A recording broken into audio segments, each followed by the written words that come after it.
My business is automated LCD recycling, ALR. And the purpose of it is to actually remove hazardous material from LCD displays.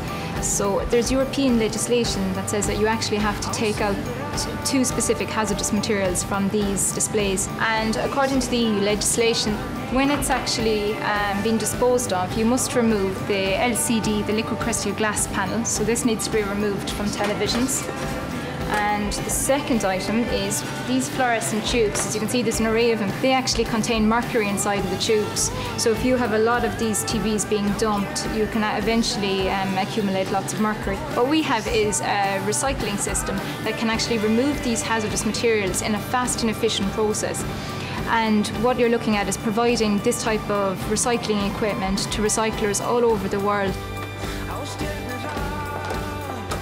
I think working with Lisa on this has been tremendously exciting, where you're starting with something that's so obvious, and the potential for Lisa to take on the other 150 recyclers and to build and to outpass that and go beyond into the America and into the Asias, where ultimately the legislation is following this. And I think that's great for Lisa as well, because legislation will actually facilitate the growth of her business. A platform such as Gateway Ireland would be of immense value to a business such as this starting out.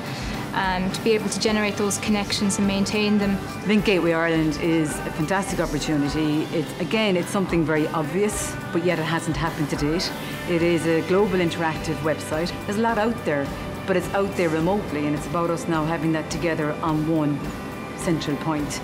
Taking a patented technology such as this to America and having access to the American markets, where there's also a huge need to recycle these TVs, and being able to have access to the Gateway Ireland, which is a structured platform to help connect businesses such as mine to markets in America, would be of immeasurable value.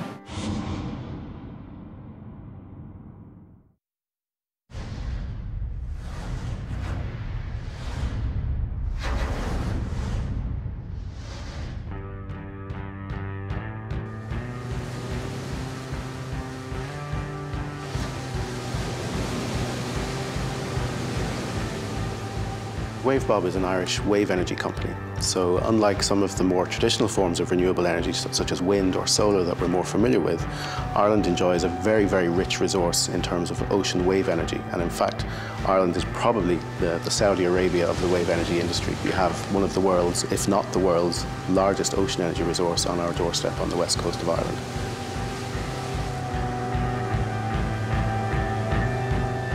So Wavebob are developing a wave energy converter, and in our case, at small scale, this looks like this, where we have the top part that floats on the surface of the water, and then this large submerged mass which moves much slower. And we capture that difference between the two parts of the device to pressurize the system and generate energy. So at full scale, we're looking at developing a device that can generate enough electricity per device for over 1,000 homes.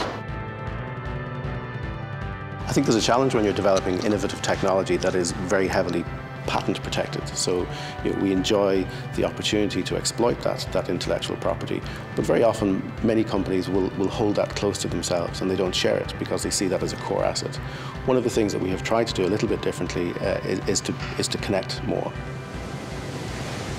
There's an interesting analogy here when you talk about the Irish diaspora being much larger than the Irish population that live here, and that's Ireland itself.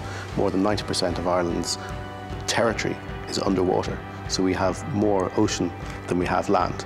So in a similar analogy, that we're trying to expand and tap into that wonderful Irish resource, which is ocean energy, the ability to tap into that diaspora and to energise that as a force of good for Ireland is hugely important. I think one of the things that this project with Gateway Ireland can do is help to raise our ambition as a nation.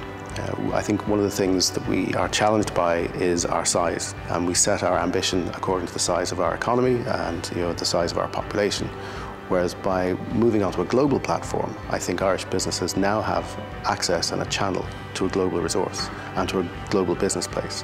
I think what Gateway Ireland are trying to do is to enable Irish companies to sell their products, access technology overseas, and operate on a much bigger economy than we had ever imagined before.